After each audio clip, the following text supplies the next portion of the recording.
बीरबल और वो बकरी जो इंसानों से ज्यादा समझदार निकली। एक दिन अकबर दरबार में गंभीर मुद्रा में बैठे थे, किसी गहरे विचार में डूबे हुए। तभी सिपाही ने आकर सूचना दी, हुजूर, महल के बाहर एक बूढ़ा किसान आया है। वो कहता है कि उसकी बकरी इंसानों से ज्यादा समझदार है। दरबार में हंसी छूट गई। मुल्ला दोप्याजा बोले, अब जानवर भी दरबार में सम्मान मांगने लगे हैं।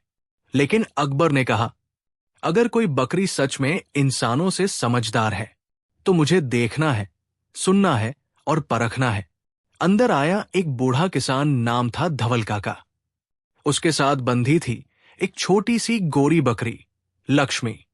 धवल काका ने झुककर सलाम किया और बोला, जहांपनाह, ये बकरी वो बात जानती है जो आपके आधे मंत्री नहीं जानते।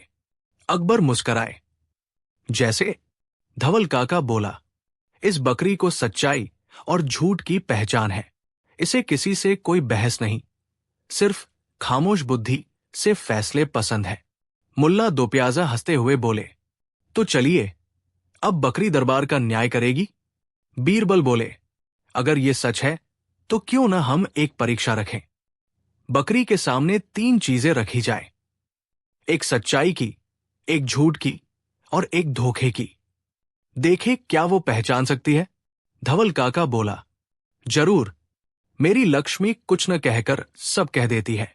3 कटोरों में रखा गया। 1 दूध, सच्चाई का प्रतीक। 2 पानी, धोखे का प्रतीक। 3 सफेद रंग मिला हुआ खट्टा दही, झूठ का प्रतीक। बकरी आई, सब कुछ सूंघा और सीधे दूध पी गई। दरबार में तालियां बज उठीं। बीरबल ने गंभीर होते हुए पूछा, धवल काका, ये तो सहज समझ है, इसमें समझदारी कहाँ। धवल काका बोले, अभी असली परीक्षा बाकी है। अब बीरबल ने 3 मनुष्यों को बैठाया। 1 सच्चा गवाह। 2 एक झूठा दरबारी। 3 एक मक्कार जो दोनों जैसा बोलता था। बकरी के सामने तीनों ने एक एक बात कही। सच्चे गवाह ने कहा, मैंने अपनी आंखों से देखा है, चोरी उसने की। झूठे ने कहा, मैं वहां था ही नहीं, सब मेरी बुराई कर रहे हैं। मक्कार ने कहा, शायद देखा था, शायद नहीं, याद नहीं, पर मैं निर्दोष हूं। बकरी सबसे पहले मक्कार के पास गई, उसे सूंघा और सीधा उस पर गोता मारा। सब चौंक गए। बीरबल हंसे, वाह, लक्ष्मी को पता चल गया कि सबसे बड़ा खतरा वही है जो न झूठा होता है न सच्चा, बस पलटू बयानों का खेल खेलता है। अब आई सबसे बड़ी परीक्षा। राजमहल के खजाने से एक मोहर गायब थी। 3 सेवकों पर शक था, कोई मान नहीं रहा था। बीरबल ने मोहर की गंध एक रुमाल में ली और बकरी को तीनों सेवकों के सामने ले जाया गया।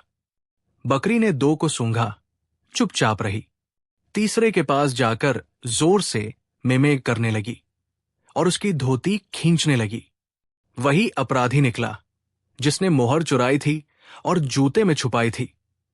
बीरबल ने कहा, लक्ष्मी सिर्फ जानवर नहीं है, ये उस समाज का आईना है जहां हम बोलने से पहले सोचते नहीं, पर यह बिना बोले ही सब पहचान लेती है। अकबर हंसे। इस बकरी को दरबार का मौन सलाहकार घोषित किया जाए।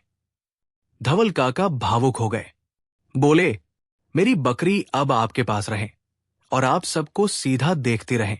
लक्ष्मी को देखकर दरबारी अपने व्यवहार पर सोचने लगे।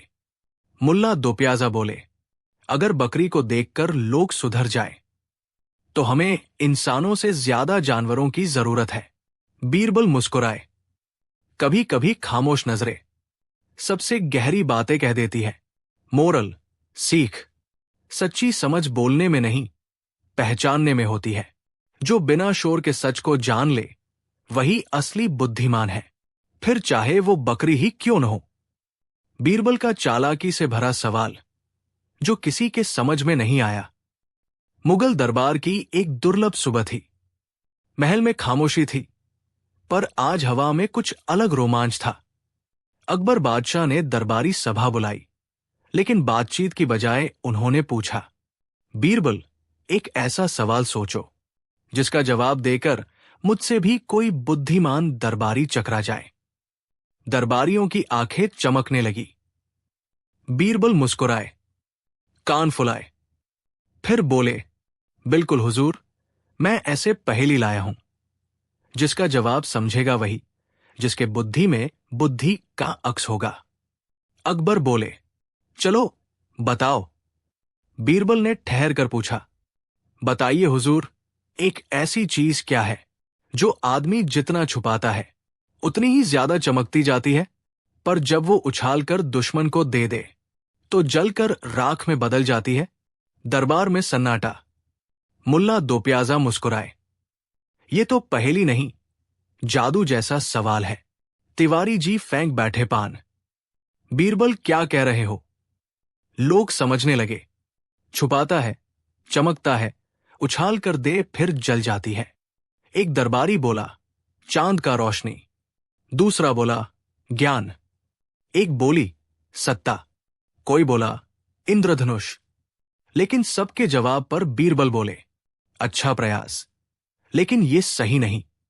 अकबर ने सिर नहीं जोड़ने की हिदायत दी। जो समझे वही बोले। दरबारियों के माथे पसीना आने लगा।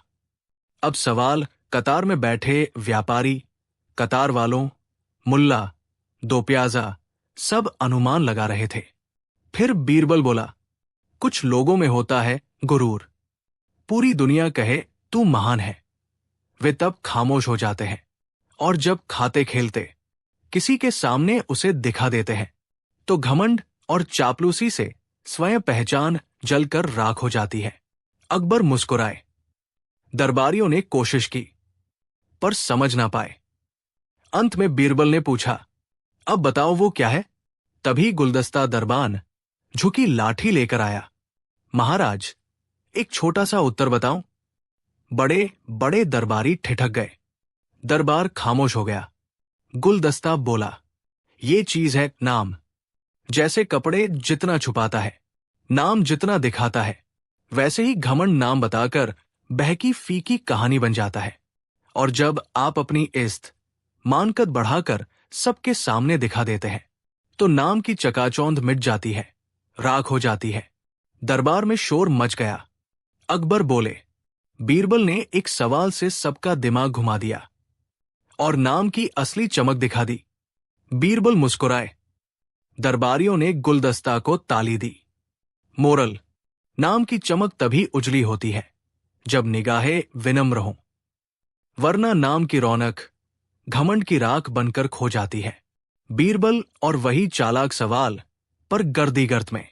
सवाल फिर वही, लेकिन दर्पण पूछता दूसरा जवाब। कोई नहीं था। दर्पण ने खुद सवाल पूछा, मैं कौन हूं जो जितना दिखाई देता हूं उतना अपनी परछाई को छिपाता हूं? और जब इंसान मुझे सामने दिखा दे तो उसकी तस्वीर मैं बिना आवाज के बता देता हूं। सभी दरबारी बोले, छाया, परछाई, इंद्रधनुष। बीच में बेटा, बूढ़ा, पक्षी, घोड़ा। हर जवाब पर बीरबल बोले, सही हो, पर सवाल का असली मतलब नहीं। दरबारियों के बीच तनाव बढ़ा। जो समझे वो बनेगा विजेता। अचानक दर्पण ने जवाब दिया, मैं ध्यान हूं। जो जितना खुद दिखाता है उतना अपनी परछाई दीवारों में छुपा लेता है। और जब इंसान मुझे सामने रखकर देखता है तो बिना आवाज भी मैं उसकी तस्वीर बता देता हूं, क्योंकि ध्यान ही आत्मा को पहचानने की चाबी है। बीरबल मुस्कुराए। दर्पण को गले से लगाया। दरबार राजा ठहाका लगा। मोरल, जो दिखता है वही सबसे छुपा भी होता है, और आना खाना जाना नहीं बल्कि ध्यान की गहराई पहचान देती है आत्मा को। बीरबल और 3 चालबाज साधु जिनका सच बकरी ने खोला। एक दोपहर दरबार के बाहर शोर मच रहा था। जादूगर बाबा आए हैं। 3 साधु, और कहते हैं वे भविष्य देख सकते हैं। 3 लंबे गेरुए वस्त्रों में साधु आए। बिल्कुल एक जैसे दिखते थे, चेहरा रौबदार, आंखें चमकदार। उनके नाम थे, एक बाबा भविज्ञानंद, जो कहते थे मैं भविष्य देखता हूं। 2 बाबा भावज्ञानंद, जो बोले, मैं भावनाएं पढ़ लेता हूं। 3 बाबा भ्रामकानंद, जो हंसते हुए कहते, मैं तो भ्रम को भी पकड़ लेता हूं।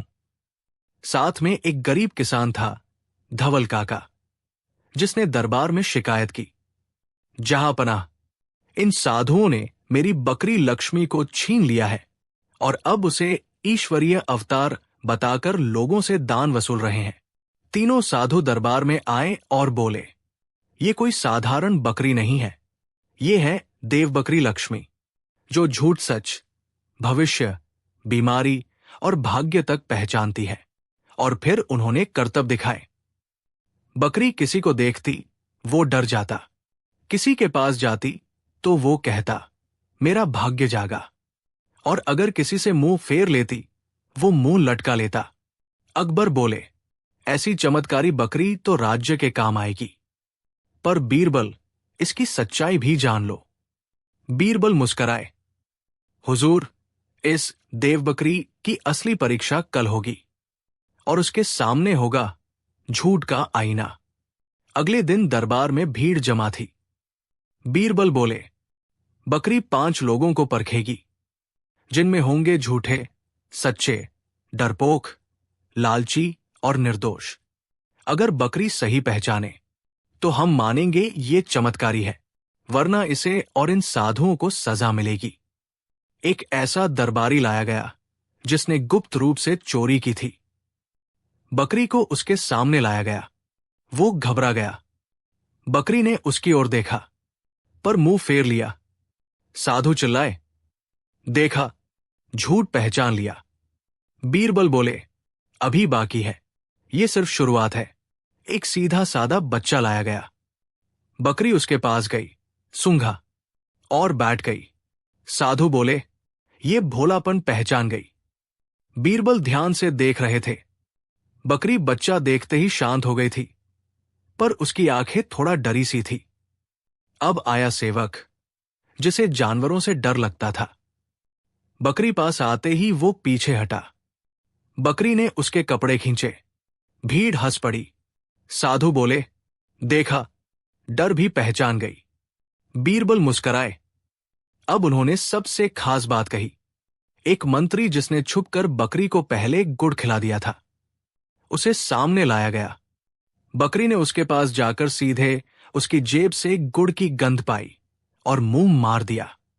बीरबल बोले, साधुजनों, अब बताए, बकरी भावनाओं को पहचान रही है या बस मीठा सूंघ रही है? अब साधु थोड़ा परेशान हुए। बीरबल बोले, अब आखिरी परीक्षा और अब तक का सबसे बड़ा खुलासा। उन्होंने चुपके से बकरी के गले की घंटी हटा दी और 3 नकली बकरी जैसी दिखने वाली मूर्तियां लाकर रख दी। साधुओं से कहा, अब इन 3 में से असली बकरी पहचानिए। आप कहते हैं आपकी बकरी सबसे चमत्कारी है। साधु एक दूसरे को देखने लगे, फिर बोले, हमें ध्यान करना होगा, तब पता चलेगा। बीरबल हंसे और तभी बकरी खुद सामने आकर साधुओं की धोती खींचने लगी। पूरा दरबार ठहाकों से गूंज उठा। बीरबल बोले, ये बकरी कोई चमत्कारी देवी नहीं, बल्कि साधुओं ने इसे सिखा रखा है।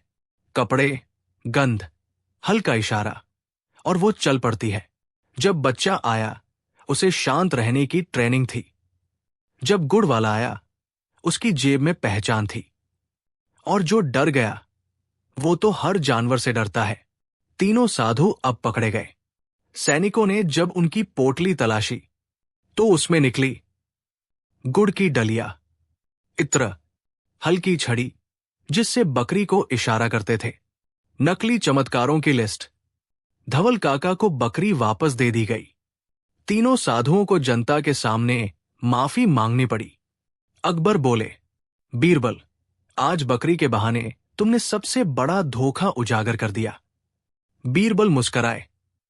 जहां चमत्कार दिखाने का शोर होता है, वहां चुपचाप बैठी सच्चाई अक्सर बकरी जैसी मासूम होती है।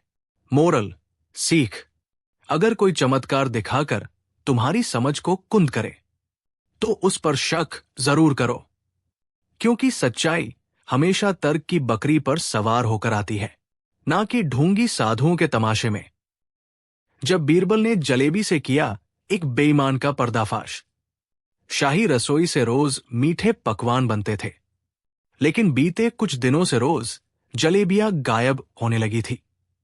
मंत्री घबराए, बावर्ची डर गए और शक की सुई जाकर टिकी एक बूढ़े हलवाई पर, जलेबी काका मुरलीदास। वो रोज ताजगी से जलेबियां तलते थे, पर अब उन पर आरोप लग गया, रात को छिपकर जलेबियां चुराते हो और महल से बाहर बेचते हो। मुरलीदास फूट फूट कर रोए, हुजूर, मैं तो खुद रोज सबसे आखिर में रसोई छोड़ता हूं, मगर मैंने कभी जलेबी की चोरी नहीं की। अकबर बोले, इसका फैसला अब बीरबल करेगा। बीरबल ने सुबह दरबार में आकर सबसे पहले कहा, मुझे बस एक ताजा जलेबी दो। मंत्री हंसकर बोले, क्या आप भी चोरी ढूंढने के लिए जुबान का सहारा लेंगे? बीरबल बोले, जब जलेबी के हर घुमाव में रस बसा हो तो उसमें झूठ की चाशनी भी मिल सकती है। प्रयोग 1, जलेबी का वजन। बीरबल बोले, रात की बची जलेबियां सुबह हल्की क्यों हो गई? तब पता चला, कुछ जलेबियों से चाशनी चूसी गई थी। बीरबल ने सूंघा, कुछ जलेबियों से गुलाब की बजाय चंदन की गंध आ रही थी। बीरबल ने कहा, एक जलेबी में हल्का नमक, मतलब किसी ने चाशनी दोबारा बनाई है। कुछ जलेबियां घंटे भर पुरानी लग रही थी, जबकि बाकी ताजा थी। प्रयोग 5, चाशनी का रंग। बीरबल बोले, आधा हिस्सा गाढ़ा है, आधा फीका। ये रसोई की नहीं, दो अलग बर्तनों की कहानी बता रही है। अब दरबार में कानाफूसी शुरू हो गई। बीरबल ने अगली रात एक चाल चली। उन्होंने छुपकर शाही रसोई में एक खास जलेबी के अंदर छोटा सोने का दाना रखवाया और पूरी थाली में इत्र की एक विशेष गंध मिलवाई जो सिर्फ बीरबल पहचानते थे। सुबह वो खास जलेबी गायब थी। अब बीरबल बोले, चोर ने जलेबी खाई नहीं, बेच दी है और मैं उसे खोज लाऊंगा। उसके मुंह से इत्र की गंध और उंगलियों से चाशनी टपकेगी।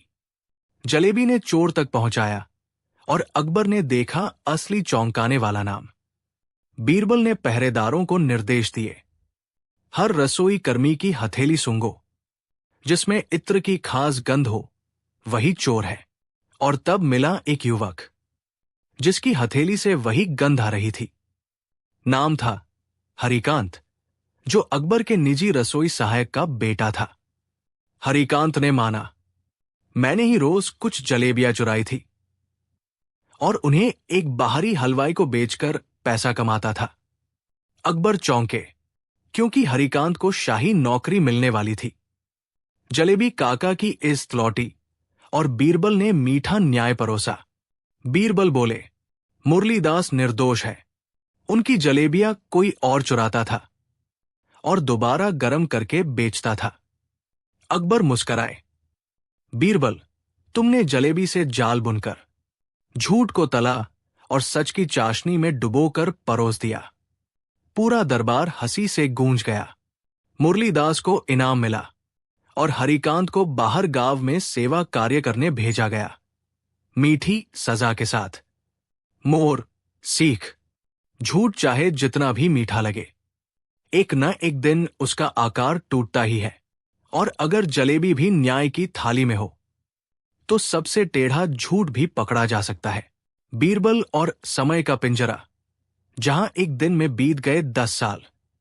एक सुबह शाही पहरेदारों ने एक आदमी को दरबार में पेश किया। कमजोर, फटे कपड़े, लंबी दाढ़ी और आंखों में अजीब सी चमक।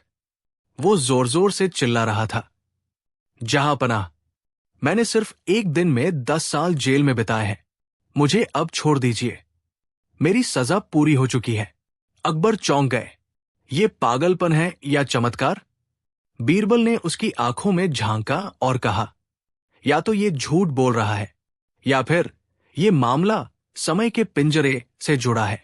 जांच में पता चला कि उस कैदी का नाम था कासिम और उसे 1 साल पहले चोरी के इल्जाम में भूल चुके किले की काल कोठरी में डाला गया था। लेकिन कासिम कह रहा था कि मैंने वहां 10 साल बिताए, हर दिन, हर रात महसूस की थी। और मुझे वही चाबी मिली जिससे बाहर निकला।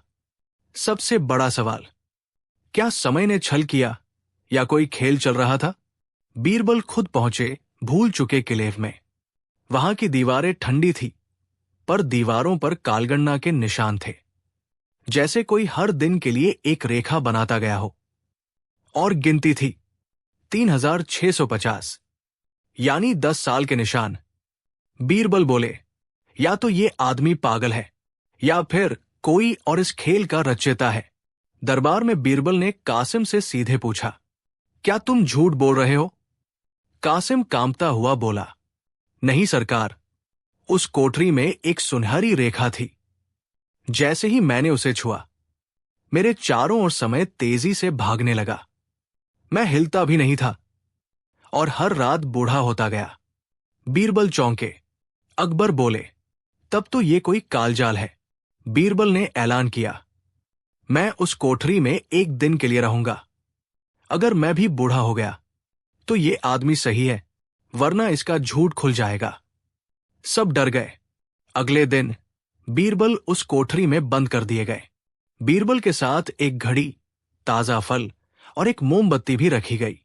बीते कुछ घंटे बीरबल को लग रहा था कि घड़ी की सुई तेज चल रही है, मोमबत्ती बिना जलाए ही पिघल रही थी, फल सड़ने लगे थे और उनकी उंगलियां कांपने लगी थी। लेकिन बीरबल मुस्कराए। समय नहीं बदला, किसी ने इंद्रिय भ्रम रचा है। उन्होंने देखा, एक दीवार के पीछे से गर्म हवा और धुआं आ रहा था, जो शरीर को कमजोर करने वाला था। बीरबल बाहर आए, चेहरे पर थोड़ी थकावट पर दिमाग तेज। बोले, हुजूर, इस किले की कोठरी एक इंद्रिय प्रयोगशाला है। वहां खास तरीके से रोशनी, तापमान और हवा बदलकर कैदी को ऐसा लगता है कि बहुत वक्त गुजर गया है। और ये सब करने वाला कोई और नहीं बल्कि था पुराना जेलर वहाब, जो सजा को मनोवैज्ञानिक यातना में बदल देता था और कहता, जिसे एक दिन में बूढ़ा करना है उसे वक्त नहीं, एहसास मारता है। अकबर बोले, तो कासिम झूठा नहीं पर शिकार था। बीरबल बोले, कभी कभी मन इतना बहलाया जाता है कि एक ही दिन में जिंदगी बीतती लगती है। यही समय का पिंजरा है, जो दिखता नहीं, बस महसूस होता है। वहाब को सजा दी गई और वो कोठरी तोड़ दी गई। कासिम को माफी मिली। मोरल, सीख, हर सजा वक्त से नहीं, विवेक से दी जानी चाहिए। कभी कभी एक क्षण भी उम्र भर का दर्द दे सकता है, अगर उसमें छल और भय का जहर घुला हो। बीरबल और वो दरबारी जो हर बात का उल्टा मतलब निकालता था। एक दिन सुबह सुबह ही शाही दरबार में एक विचित्र आदमी आया। पोशाक संभ्रांत, चाल धीमी, आंखें घुमा घुमा कर देखता हुआ। नाम बताया, तर्कशास्त्री विपर्य। उसने सलाम करते हुए कहा, जहांपनाह, मुझे खबर मिली है कि आपके दरबार में बुद्धिमानों की भरमार है, पर क्या कोई ऐसा है जो हर बात का उल्टा अर्थ निकालकर भी सच्चाई तक पहुंच जाए? अकबर ने मुस्कुराकर बीरबल की ओर देखा। अगर कोई उल्टा सोचने में महारत रखता है तो वो बीरबल है। लेकिन तुम क्या चाहते हो? तर्कशास्त्री बोला, मैं दरबार का विपरीत ज्ञान सलाहकार बनना चाहता हूं। यानी हर बात का उल्टा अर्थ निकालकर बताओ, ताकि सच्चाई का दूसरा चेहरा उजागर हो सके। अगले 3 दिन तर्कशास्त्री को आजमाया गया। पहला दिन मुल्ला दोप्याजा बोले, राजा न्यायप्रिय है। विपर्य ने कहा, मतलब राजा पक्षपाती है और सबको एक जैसा नहीं देखते।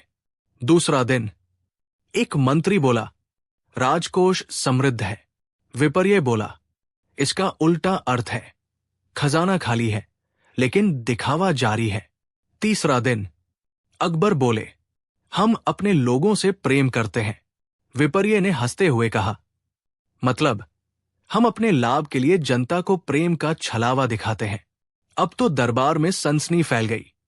बीरबल ने देखा कि हर बात का उल्टा अर्थ निकालकर विपर्य दरबार की साख गिरा रहा है। उन्होंने अकबर से कहा, हुजूर, मैं कल विपर्य के लिए एक विशेष बुद्धिस्ट सभा रखवाऊंगा।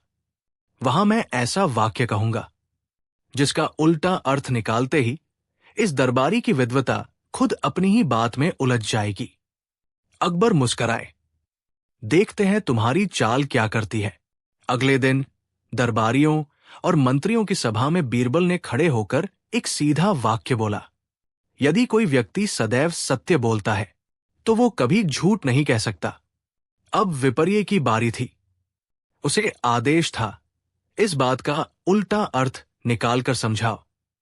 विपर्य सोच में पड़ गया। बोला, उल्टा अर्थ होगा, यदि कोई व्यक्ति झूठ बोलता है तो वो कभी सत्य नहीं कह सकता। बीरबल बोले, तुम्हारी बात में ही फंस गया ज्ञान, क्योंकि कई बार झूठ बोलने वाला भी सच बोल सकता है। मतलब तुमने झूठ को अंतिम सत्य मान लिया। दरबार में हंसी फूट पड़ी। मुल्ला दोप्याजा बोले, इसका मतलब उल्टा सोचने वाला दरबारी सीधा ही मूर्ख है। बीरबल ने सामने एक तुला तराजू रखवाया। बोले, ज्ञान हमेशा तराजू की तरह होता है, एक पलड़ा तर्क का, दूसरा विवेक का। केवल उल्टा सोचने से सत्य नहीं मिलता, बल्कि संतुलन से आता है सच्चा निर्णय। विपर्य लज्जित होकर बोला, मैंने उल्टे अर्थ में ही जीवन देखा, इसलिए सीधा रास्ता कभी दिखाई नहीं दिया। अकबर बोले, बीरबल, आज तुमने उल्टे को सीधा कर दिखाया। ऐसे लोग अगर समझदारी से न समझे जाए तो सच्चाई भी व्यंग्य बन जाती है। मोरल, हर बात का उल्टा अर्थ निकालना बुद्धिमानी नहीं। बुद्धिमानी तब है जब बात के अर्थ को उसके संदर्भ और संतुलन से समझा जाए। जब बीरबल ने खुद को बेचा पर खरीदार ने पछता लिया। आगरा की गलियों में एक अजीब चर्चा फैल गई थी। बीरबल बिकने वाला है। लोगों को यकीन नहीं हो रहा था। कुछ बोले, जरूर कोई नई चाल होगी। कुछ बोले, क्या बीरबल को दरबार से निकाल दिया गया? और कुछ बस इस बात पर चौंके थे कि कोई इंसान खुद को बेचने की बात भी कर सकता है। पर यह कोई अफवाह नहीं थी। बीरबल ने खुद दरबार में ऐलान किया, मैं कल सबके सामने खुद को नीलामी में बेचूंगा। जो सबसे ऊंची बोली लगाएगा मैं उसी का हो जाऊंगा, नौकर बनकर। अकबर चौंके। दरबारी सख्ते में। मुल्ला दोप्याजा ने तो लड्डू तक बांट दिए। बीरबल अब दूसरों की सेवा करेगा। लेकिन खेल अभी शुरू ही हुआ था। बीरबल ने यह ऐलान ऐसे समय किया जब दरबार में कई नए व्यापारियों, जमींदारों और विदेश से आए मेहमानों का जमावड़ा था। सबसे ज्यादा उत्तेजित था लालचू सेठ, जो आगरा का सबसे अमीर लेकिन घमंडी व्यापारी था। लालचू सेठ का मानना था कि पैसों से सब कुछ खरीदा जा सकता है, यहां तक कि बीरबल भी। उसे तो ये सुनकर जैसे जुए में जीतने का मौका मिल गया था। अब मैं बीरबल को खरीदूंगा और उससे अपने जूते तक चमकवाऊंगा। उसने अपनी कोठी में घोषणा कर दी। अगले दिन शहर के सबसे बड़े मैदान में मंच बना। भीड़ जमा थी। बैनर लगे थे, बीरबल की नीलामी सिर्फ आज। बीरबल साधारण सफेद वस्त्र पहनकर खड़ा था, मुस्कराता हुआ, शांत। नीलामी शुरू हुई। एक व्यापारी बोला, 100 अशर्फिया। दूसरा बोला, 200 अशर्फिया। कोई जमींदार 500। और फिर लालचू सेठ बोला, 1000 अशर्फिया। मैं बीरबल को खरीदता हूं। सब चौंक गए। बीरबल ने मुस्कराकर कहा, स्वीकृत। अब से मैं लालचू सेठ का सेवक हूं। लालचू ने बीरबल को अपने महल जैसा घर ले जाकर उससे ये काम करवाया। जूते साफ करवाए, घोड़े के तबेले में गोबर उठवाया, झाड़ू लगवाया, पंखा झलवाया और रोज कहता, अब पता चला बुद्धि से पेट नहीं भरता, हाथ से काम करना पड़ता है। बीरबल सब करता रहा, बिना शिकायत के। लालचू अपने दोस्तों को बुलाता और कहता, देखो देखो, बादशाह का दरबारी मेरे बिस्तर पर तकिया झाड़ रहा है। तीसरे दिन बीरबल ने लालचू से पूछा, सेठ जी, मुझे बाजार ले चलिए, मैं आपकी एक परेशानी दूर कर सकता हूं। लालचू को लालच आ गया। ठीक है, कहीं कुछ मुफ्त या सस्ता दिलाएगा तो ठीक। वे बाजार पहुंचे। वहां बीरबल चुपचाप एक व्यापारी से बोला, ये जो मेरे मालिक हैं, इन्हें खरीद लो। ये मेरे असली मालिक नहीं, मैंने इन्हें नीलामी में धोखे से चुना था। अब मैं असली कीमत पर मालिक बदल रहा हूं।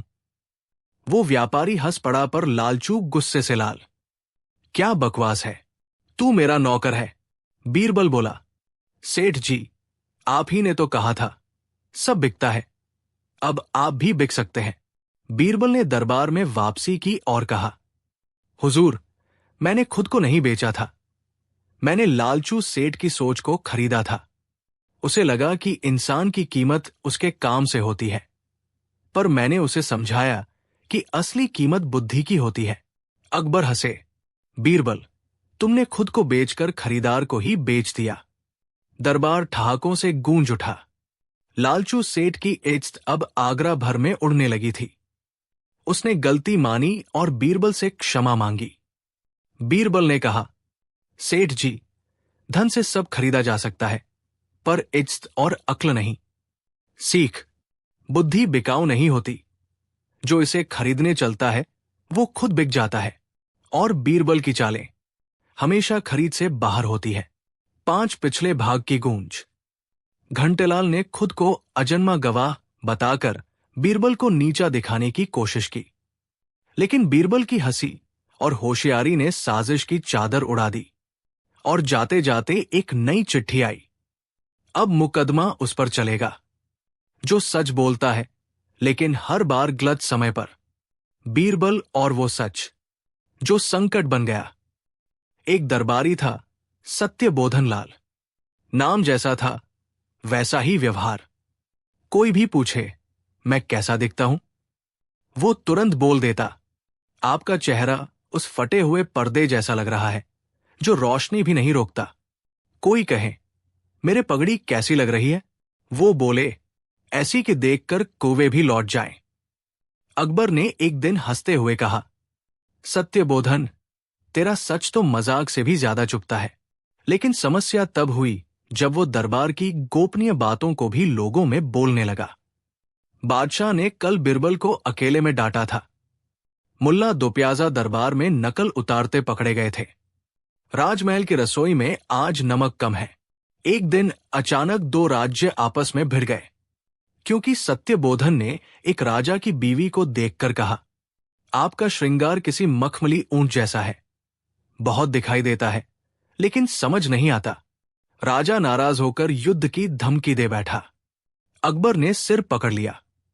अब ये आदमी राज्य को संकट में डाल देगा। बीरबल, कुछ करो। बीरबल मुस्कराया, हुजूर, अब वक्त आ गया है सच पर मुकदमा चलाने का। अगले दिन बीरबल ने एक अलग दरबार लगवाया। नाम रखा गया, सत्य का मुकदमा, जहां सच बोले मगर समय देखकर। सत्यबोधन कटघरे में खड़ा था।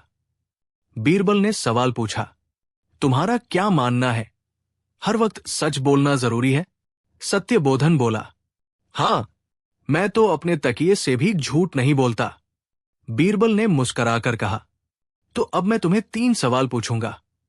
अगर तुमने सच बोला तो तुम दोषी कहलाओगे। सवाल 1, तुम्हें कैसा लगेगा अगर कोई तुम्हारी मां को सार्वजनिक रूप से गाली दे? सत्यबोधन झेम गया, बुरा लगेगा। बीरबल बोले, तो क्या तुम्हारा सच दूसरों को बुरा नहीं लगता?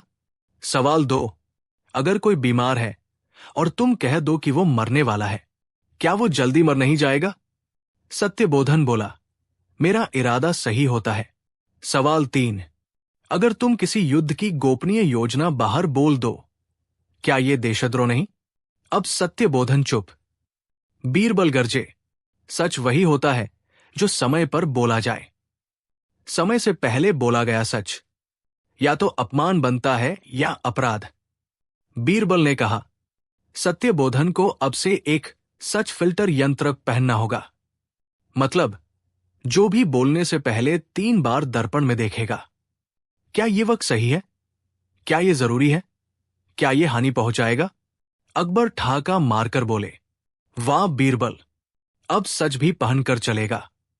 मुल्ला दोप्याजा बोले, मुझे तो डर है, कहीं ये यंत्र मेरी बीवी न ले जाए। मोरल: सच बोलना कला है, पर सही समय पर बोलना समझदारी है। बीरबल और वो चुप जादूगर। जहां एक ऐसा आदमी सामने आता है जो कभी कुछ नहीं कहता, लेकिन उसके आते ही दरबार में घटनाएं होने लगती हैं। चोरी, गायब दरबारी और झूठे सपने। क्या बीरबल उस मौन अपराधी की साजिश को पकड़? पिछली कड़ी में बीरबल ने सच बोलने के रोग से पीड़ित सत्यबोधन को सिखाया कि समय से पहले बोला गया सच भी सजा बन सकता है। लेकिन जाते जाते एक और रहस्यमयी चिट्ठी आई। अब मुकदमा उस पर चलेगा जो कभी कुछ नहीं बोलता, लेकिन सब कर जाता है। सब कुछ सामान्य चल रहा था, तभी खबर आई। रातों रात रसोई से सारे मसाले गायब, कोठी से 4 ऊंट लापता और राजगृह की दीवार पर लिखा मिला, शब्दों से ज्यादा ताकत चुप्पी में है। अकबर चौंक गए। ये कौन है जो बिना बोले, बिना दिखे दरबार को हिला रहा है? मुल्ला दोप्याजा बोले, महाराज, कहीं ये वही मौन अपराधी तो नहीं जिसकी बात चिट्ठी में की गई थी? अब महल में सब सतर्क हो गए और फिर देखा गया। एक आदमी रोज दरबार आता था, सबसे आगे बैठता था, लेकिन ना हंसता था, ना बोलता, ना सिर हिलाता। उसका नाम था मौन कुमार। जब सैनिकों ने उससे पूछताछ की, तुम कौन हो? उसने बस एक कागज दिखाया, मैं बोलता नहीं, पर सब समझता हूं। बीरबल को समझ में आ गया, ये आदमी ही कुछ कर रहा है, लेकिन चाल इतनी गहरी है कि आवाज नहीं होती। बीरबल बोले, अगर तुम कुछ नहीं करते तो एक रात रसोई में अकेले रखवाली करोगे। रात को मौन कुमार को रसोई में अकेला छोड़ दिया गया। सुबह जब लोग पहुंचे, सारी रसोई चमक रही थी, पर एक चीज गायब थी। राजमहल की वो चुप्पी वाली घंटी जो कभी गूंजती नहीं थी, वो गायब थी। बीरबल ने अगली सुबह मौन कुमार को दरबार में बुलाकर एक खेल शुरू किया। अब दरबार में एक ऐसा खेल होगा जहां सब मौन रहेंगे, लेकिन जिसने झूठ बोला होगा उसकी आंखें अपने आप पलके झपकाएंगी। सभी शांत हुए। बीरबल ने मौन कुमार को देखा। वो घबरा रहा था, उसकी पलकें लगातार झपक रही थी। बीरबल हंसे, लो महाराज, चुप आदमी की झपकती सजा पकड़ी गई। बीरबल ने मौन कुमार की झोली की तलाशी ली। उसमें से निकला रसोई का लहसुन, गुम हुई चुप्पी वाली घंटी, राजकीय दस्तावेज की नकल और एक चिट्ठी जिसमें लिखा था, अगर कोई मुझे न बोलने पर पकड़ ले तो समझो वो बीरबल ही हो सकता है। अकबर हंस पड़े। मुल्ला बोले, अब ये आदमी मौन रहने के लिए नहीं, गाने गाने के लिए सजा पाएगा। मोरल: शब्दों से डरने वाले को जवाब मिल सकता है, पर चुप रहने वाले की चाल को पकड़ने के लिए बीरबल जैसा दिमाग चाहिए। 6 पिछली कड़ी की गूंज। मौन कुमार जो चुप रहते रहते पूरे महल को हिला गया था। अंततः बीरबल की झपकती आंखों की परीक्षा में रंगे हाथों पकड़ा गया। लेकिन अब सामने है अगली चिट्ठी। अब मुकदमा उस पर चलेगा जो सवाल पूछता ही नहीं, क्योंकि उसे सब पहले से पता है। अब पढ़िए सबसे मजेदार अगला भाग। बीरबल और वो दरबारी जिसे हर जवाब पहले से पता है। हंसी, बुद्धि, घमंड और एक चौंकाने वाली परीक्षा से भरी धमाकेदार कहानी, जहां बीरबल की चाल के आगे सब जानने वाला खुद ही उलझ जाता है। भाग 1। दरबार में घमंड का ऐलान। दरबार में अचानक एक नया चेहरा दिखा। लंबा, चमकीली पगड़ी और गले में ज्ञानमाल लटकाए। नाम था ज्ञानीकांत विशुद्धाचार्य। उसने आते ही कहा, मैं वो हूं जिसे किसी बात का सवाल पूछने की जरूरत ही नहीं, क्योंकि मुझे हर जवाब पहले से आता है। मुल्ला दोप्याजा फुसफुसाए, लगता है ये आदमी भविष्यवाणी करने से पहले आईना चाटता है। अकबर बोले, अगर तुम्हें सब पता है तो बीरबल से जरा होशियारी में टकरा लो। भाग 2। बीरबल की पहली परीक्षा, उल्टा सवाल। बीरबल मुस्कुराए और बोले, ठीक है ज्ञानीकांत, मैं तुमसे एक सवाल नहीं बल्कि एक उत्तर बताता हूं, और तुम्हें बताना होगा वो कौन सा सवाल है। उत्तर, बीती हुई बात जिसे दोबारा पाया नहीं जा सकता। ज्ञानी कांत बोले, वो है समय। बीरबल हंसे, तुम तो सच में ज्ञान के गेंदे हो। भाग 3, जब घमंड फिसलने लगा। और बीरबल ने ली परीक्षा नंबर 2। अब बीरबल बोले, अब तुम बताओ, ऐसा कौन सा जवाब है जिसे सुनकर हर कोई चुप हो जाए, पर उसका कोई मतलब न हो। ज्ञानी कांत थोड़ा रुके, माथा खुजलाया, फिर बोले, शायद। मौन। बीरबल बोले, गलत। सही उत्तर था कंठरुद्ध बकरा, जिसे सुनकर सब सोच में पड़ जाते हैं कि ये मतलब क्या है। दरबार ठहाकों से गूंज उठा। भाग 4, बीरबल की आखिरी और अजीब परीक्षा, उलझा ज्ञान का धागा। अब बीरबल ने अपनी अंतिम चाल चली। उन्होंने एक पोटली निकाली और उसमें से एक लकड़ी की छोटी सी सीढ़ी निकाली। बीरबल बोले, ये रही ज्ञान की सीढ़ी। अब बताओ ज्ञानी कांत, इस सीढ़ी पर चढ़ते ही क्या गिरता है? ज्ञानी कांत चकरा गए। कभी सीढ़ी को सूंघा, कभी पलट कर देखा। बीरबल मुस्कराए। समय समाप्त। उत्तर है अहंकार, क्योंकि जो खुद को ऊपर समझता है वो हमेशा नीचे गिरता है। भाग 5, जब ज्ञानी कांत खुद अपने उत्तर में हार गया। ज्ञानी कांत ने हार मान ली और हाथ जोड़कर कहा, बीरबल, सच में आपसे टकराना मतलब उलझे हुए धागों से गिटार बजाने की कोशिश करना है। अकबर बोले, ज्ञान तभी सुंदर है जब वो विनम्रता से जुड़ा हो, वरना वो शोर बन जाता है। मोरल, हर उत्तर जानने वाला भी तब तक अधूरा है जब तक वो सही समय पर सही सवाल पूछना न जाने। लेकिन बीरबल को फिर एक गुप्त चिट्ठी मिली। इस बार उसमें लिखा था, अब अगला मुकदमा उस पर चलेगा जो हर दिन कुछ न कुछ भूल जाता है, पर एक ऐसी बात याद है जो सबको हिला देगी। अगले भाग में पढ़िए बीरबल और भूलने वाला गवाह, जहां एक दरबारी हर सवाल पर कहता है, मुझे याद नहीं, लेकिन अचानक एक दिन वो ऐसी बात याद कर लेता है जिससे दरबार में बवाल मच जाता है। क्या वाकई वो भूला हुआ आदमी कुछ छुपा रहा था, या उसकी याददाश्त की वापसी एक बहुत बड़ी साजिश है? अगला एपिसोड हंसी, भ्रम और दिमागी भूल भुलैया से भरा। पिछली कड़ी की गूंज। बीरबल ने ज्ञानी कांत जैसे घमंडी, हर उत्तर जानने वाले दरबारी को उसकी ही चतुराई में उलझाकर हरा दिया। पर जैसे ही दरबार खत्म हुआ, बीरबल को एक और रहस्यमयी चिट्ठी मिली। अब मुकदमा उस पर चलेगा जो हर दिन कुछ न कुछ भूल जाता है, पर एक ऐसी बात याद है जो सबको हिला देगी। अब पढ़िए अगला मजेदार और चौंकाने वाला भाग, बीरबल और भूलने वाला गवाह, जहां एक गवाह हर बात भूल जाता है, लेकिन अचानक ऐसी बात याद कर लेता है जिससे दरबार की जमीन हिल जाती है।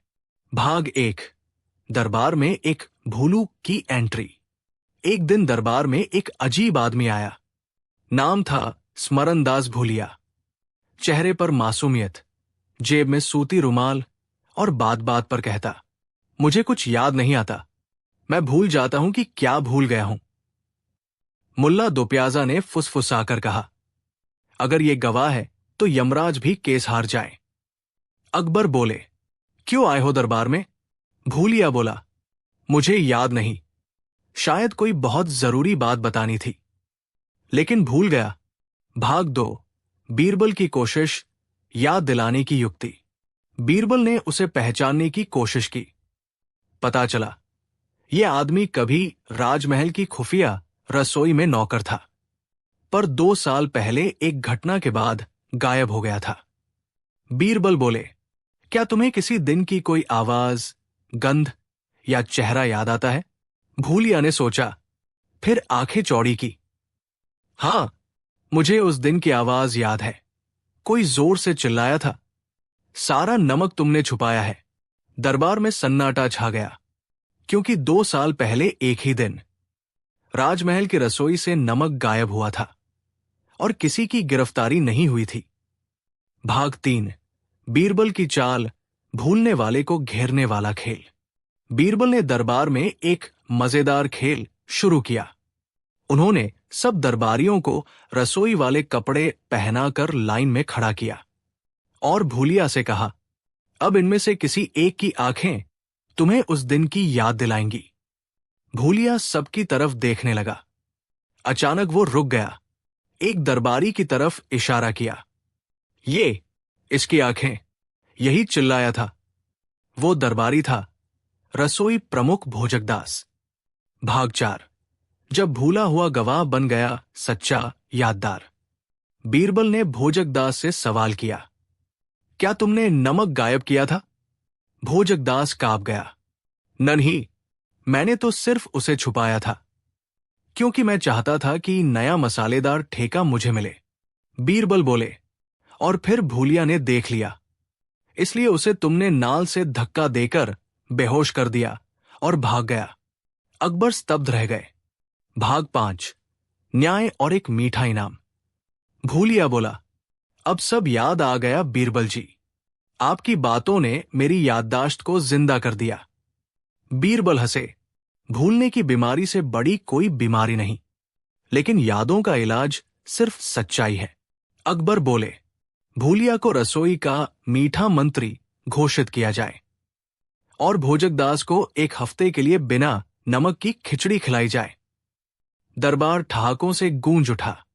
मोरल, जो भूल जाए उन्हें समय याद दिला देता है, पर जो याद रखकर झूठ बोले उन्हें बीरबल पकड़ लेता है। और जाते जाते एक आखिरी लिफाफा बीरबल की मेज पर आ गिरा। इसमें सिर्फ 2 शब्द थे, अब मुकदमा उस पर चलेगा जो देखता सब है पर कहता कुछ नहीं। अगले भाग में पढ़िए बीरबल और अदृश्य दर्शक। एक गुप्त दर्शक है जो हर घटना का चुपचाप गवाह है, पर जब दरबार में उसकी पहचान उजागर होती है तो सब हैरान रह जाते हैं कि वो तो कौन है वो? क्या वो बीरबल का अपना जासूस है या कोई ऐसा जो राजमहल को भीतर से तोड़ना चाहता है? अगला एपिसोड, सबसे बड़ा पर्दाफाश। 7 पिछली कड़ी की गूंज। भूलने वाले गवाह स्मरणदास भूलिया की याददाश्त जब लौटी तो उसने रसोई के नमक चोरी की असली कहानी सबके सामने ला दी। लेकिन अब सामने आया आखिरी रहस्यमय लिफाफा। अब मुकदमा उस पर चलेगा जो देखता सब है पर कहता कुछ नहीं। अब पढ़िए अंतिम और सबसे चौंकाने वाला भाग, बीरबल और अदृश्य दर्शक। एक रहस्यमयी, रोमांचक और मजेदार कहानी जो एक गुप्त दर्शक से शुरू होती है और एक अद्भुत मोड़ पर खत्म। भाग 1। दरबार में चल रही थी गुप्त घटनाओं की चर्चा। कई दिनों से दरबार में अजीब घटनाएं हो रही थी। साजिश रचने वाले दरबारी पकड़े जाने से पहले ही भाग जाते। बीरबल के कमरे में कोई दस्तावेज रख देता। राजा को मिलने से पहले चेतावनियां मिलती। सब सोचने लगे, क्या कोई गुप्त दर्शक सब देख रहा है? मुल्ला दोप्याजा बोले, अगर ऐसा ही रहा तो दरबारियों को शीशे पहनने पड़ेंगे। अकबर बोले, बीरबल, मुझे शक है कि कोई भीतर ही भीतर दरबार को चला रहा है। बीरबल मुस्कराए, हुजूर, ये अदृश्य दर्शक अब बहुत जल्दी दिख जाएगा। भाग 2। बीरबल का रहस्यमयी प्रयोग, छत का जाल। बीरबल ने महल की छत पर पतले सोने के धागों से एक जाल बनवाया जो हल्की सी भी हवा, आहट या किसी की परछाई को पकड़ सकता था। और फिर रात को महल की सबसे गुप्त बैठक बुलाई गई। बीच बैठक में अकबर ने कहा, आज मैं गुप्त खजाने की चाबी किसी को देने वाला हूं। और तभी ऊपर की छत से हल्की सी सरसराहट हुई। बीरबल ने चिल्लाया, जाल गिराओ। सैनिकों ने तुरंत छत पर लगे धागों को खींचा और एक परछाई उलझती हुई नीचे गिर गई। भाग 3। जब पर्दा हटा और दर्शक का चेहरा दिखा, सामने आया एक बुजुर्ग जिसका चेहरा जला हुआ था और शरीर पर पुराने जमाने का पोशाक। बीरबल ने पूछा, तुम कौन हो? वो बोला, मैं सुन्यनाथ का बेटा हूं, जो राजा के खिलाफ बगावत के झूठे इल्जाम में मारी गई थी। मैंने कसम खाई थी, बोलूंगा कुछ नहीं, बस देखूंगा। और सबको नंगा कर दूंगा। अकबर सन्न रह गए। सुनिए ना, वो तो रानी की दासी थी और उसकी मौत अब तक रहस्य बनी थी। भाग 4। बीरबल की निर्णायक चाल, बदले को बदल दो। बीरबल ने उसे शांत करते हुए कहा, तुमने इतने साल चुप रहकर सच्चाई की रखवाली की, पर अब तुम भी अपराधी बन गए, क्योंकि तुम्हारी चुप्पी से बहुतों को शक हुआ और निर्दोष भी डर में जीने लगे। सुन्यना का बेटा बोला, मैं सजा स्वीकार करता हूं, पर एक बात कहूं। बीरबल बोले, बोलो। तुम्हारे जैसे लोग दरबार में हो तो मुझे कुछ कहने की जरूरत ही नहीं। भाग 5। अंतिम फैसला और एक नई शुरुआत। अकबर बोले, तुम्हें सजा नहीं बल्कि जिम्मेदारी दी जाती है। अब तुम बीरबल की छाया बनोगे, सच्चाई देखोगे, पर अब चुप नहीं रहोगे। मुल्ला दोप्याजा बोले, वाह, अब तो बीरबल की आंखें दो हो गई। बीरबल मुस्कराए और कान भी चार। दरबार में ठहाका गूंजा। एक लंबी श्रृंखला की आखिरी कड़ी अब पूरी हो चुकी थी। मोरल, सीख, जो सिर्फ देखता है और चुप रहता है, वो कभी सच्चाई का रक्षक नहीं बन सकता। सच्चा इंसाफ वहां होता है जहां देखा, समझा और समय पर कहा भी जाए। श्रृंखला समाप्त। बीरबल के साथ मुकदमे, बुद्धि बनाम चालबाजी। ध्यान से पढ़ने वालों को हर भाग में एक नजाकत, एक हंसी और एक गहरी बात जरूर मिली होगी। आपका कौन सा मुकदमा सबसे मजेदार और सोचने वाला लगा? अगर चाहे तो अगली सीरीज बीरबल की 7 पहेलियां शुरू करें।